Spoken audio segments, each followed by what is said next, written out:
एक समय की बात है, एक सुंदर सी सास जिसका नाम मीरा देवी था, उसकी प्यारी बहू का नाम गौरी और मानसी के साथ एक गांव में रहती थी। मीरा देवी एक समझदार और दयालु महिला थी। गौरी एक संस्कारी बहू थी जो घर की जिम्मेदारियों को पूरा करने में माहिर थी, और मानसी एक खुशरम मुस्कुराती हुई लड़की थी। गांव में एक रसोई का प्रतियोगिता आयोजित की गई। मीरा देवी ने गौरी और मानसी को प्रेरित किया कि वो रसोई में हिस्सा लें और अपनी कला को दिखाएं। दोनों बहुओं ने साथ मिलकर सोचा कि इस अवसर पर एक सुंदर और लाजवाब डिश बनाएंगे। गौरी ने डिसाइड किया कि वो पाव भाजी बनाएगी, अपनी सास की पसंद को याद रखते हुए। उसने सब्जियों को धूप में सुखा लिया, फिर उन्हें गेहूं के आटे में पीसकर बड़ी हड्डी से भुना।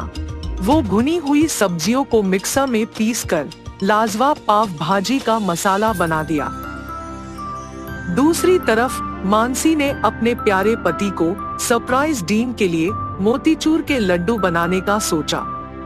वो बेसन को घी में भूनकर चटनी में मिला दिया और लड्डुओं को सही साइज और शेप में बनाया। प्रतियोगिता के दिन गौरी ने अपनी पाव भाजी को हल्का सा बटर से सजाया और मानसी ने अपने मोतीचूर लड्डुओं को सिल्वर वॉक से सजाया। दोनों डिश बहुत ही स्वादिष्ट और सुंदर दिखती थी। जजेस ने पाव भाजी और मोतीचूर लड्डुओं को स्वाद के साथ ही सुंदरता का पूरा ध्यान दिया, और अंत में पाव भाजी और मोतीचूर लड्डुओं को जीतने की घोषणा की गई। गौरी और मानसी दोनों खुश थे और मीरा देवी ने अपनी बेटियों का सराहा। इस तरह सास बहू के बीच एक गहरी और प्यारी दोस्ती का रिश्ता बन गया।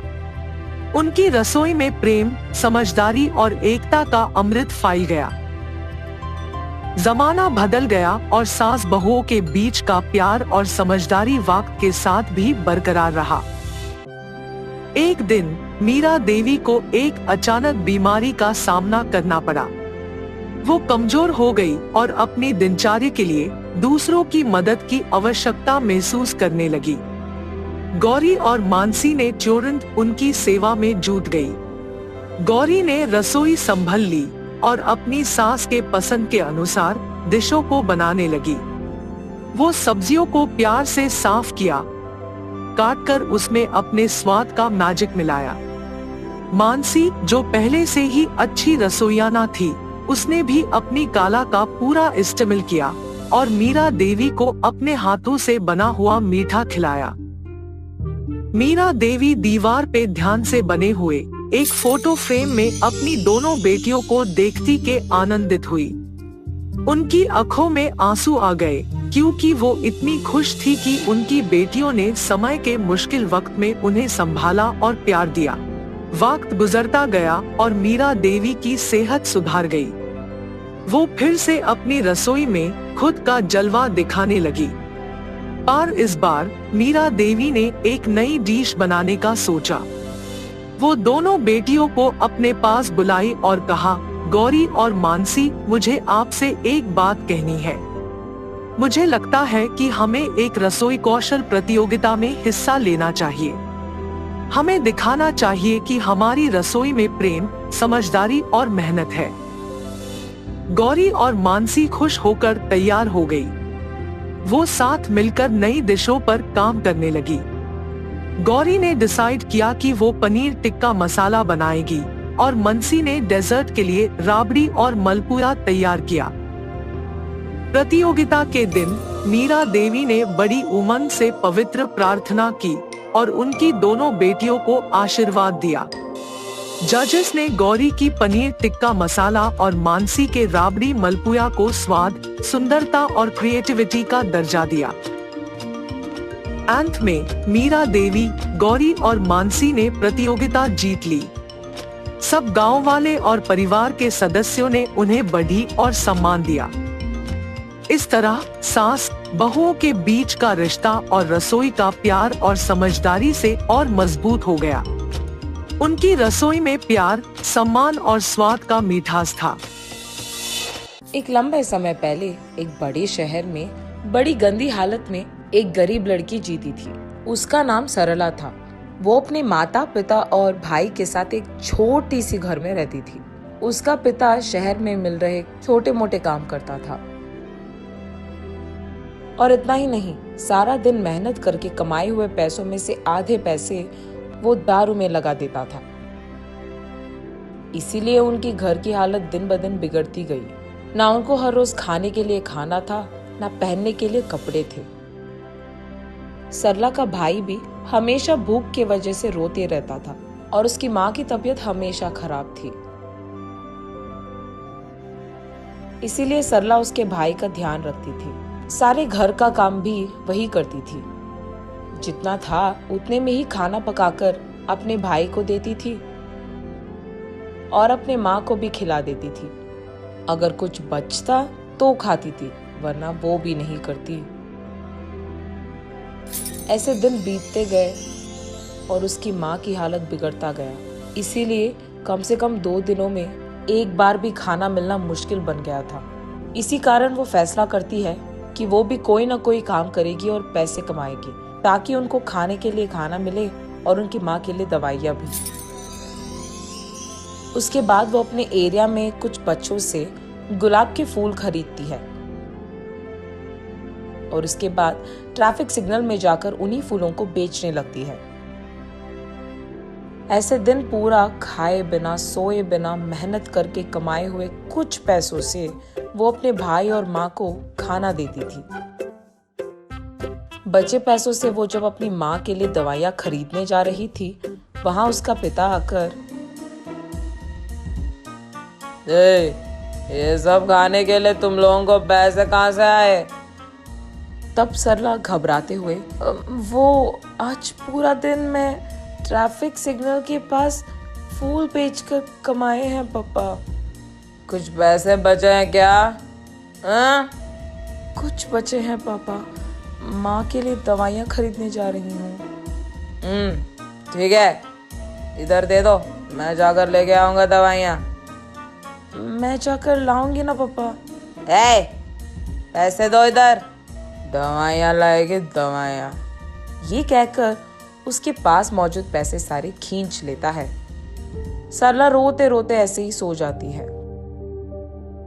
अगले दिन कुछ खिलौने लेकर उसी ट्रैफिक सिग्नल के पास उन्हें बेचने जाती है सरला। आज कुछ भी करके माँ के लिए दवाइयाँ लेके ही जाना होगा। पापा को तो 1 भी रुपए नहीं मिलना चाहिए, ये फैसला करती है। उस ट्रैफिक सिग्नल में रुके हर कार के पास जाकर ऐसे ही पूछती है, खिलौने चाहिए क्या भैया? दीदी खिलौने हैं दीदी। सर 1 ले लो सर। मैडम 1 खिलौना ले लो मैडम। सर 1 खिलौना खरीदो सर। दीदी 1 खिलौना दीदी। ऐसे वहां आते जाते सब लोगों से वो विनती करती है, लेकिन दोपहर होने के बावजूद एक भी खिलौना कोई भी नहीं खरीदता है और उसे एक फूटी कौड़ी भी नहीं मिलती है। इसलिए सरला बहुत निराश होती है और क्योंकि वो सुबह से कुछ नहीं खाई है, उसे बहुत थकान सा होता है। लेकिन फिर भी जैसे ही ट्रैफिक सिग्नल के पास गाड़ियां रुकते हैं, वो भागते हुए फिर से बेचने की कोशिश करती है। लेकिन इतने में वो एक कार के सामने थकान के कारण चक्कर आकर गिर जाती है।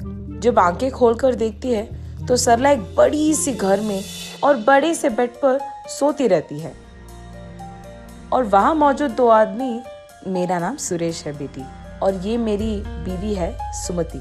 तुम चक्कर आकर गिर गई थी, इसलिए हम तुम्हें घर ले आए, तुम फिक्र मत करो, ऐसे कहते हैं।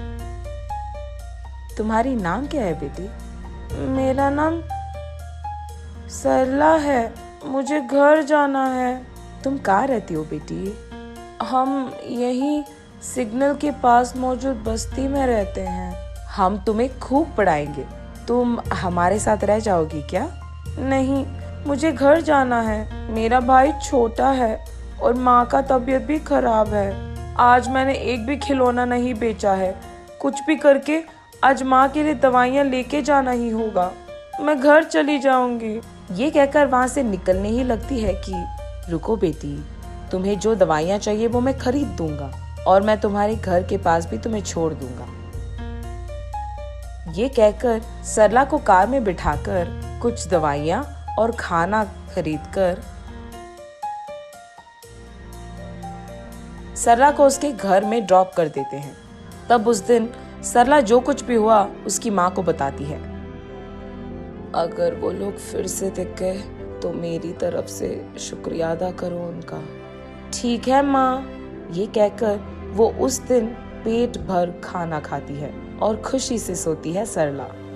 अगले दिन सुरेश और सुमति सरला के घर आकर सरला की माँ के साथ ऐसे कहते हैं, हमारी भी सरला जैसी ही एक बेटी थी, तबीयत खराब होने के कारण वो गुजर गई। अगर आपको ऐतराज ना हो तो आपकी बेटी को हम अपना लेंगे।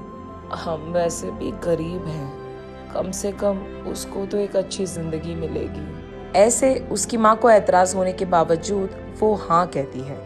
माँ, मैं नहीं जाऊंगी माँ, तुम्हें छोड़कर नहीं जाना मुझे। ये कहते हुए सरला रो पड़ती है। तब सरला को वो लोग समझकर ऐसे कहते हैं, तुम्हारा सारा परिवार हमारे साथ रह सकता है, हमारे तो रिश्तेदार भी नहीं है और औलाद भी नहीं है, हमारे पास बहुत सारे पैसे हैं और तुम सबका देखभाल हम कर सकते हैं। सरला की माँ को ये बात मंजूर होती है।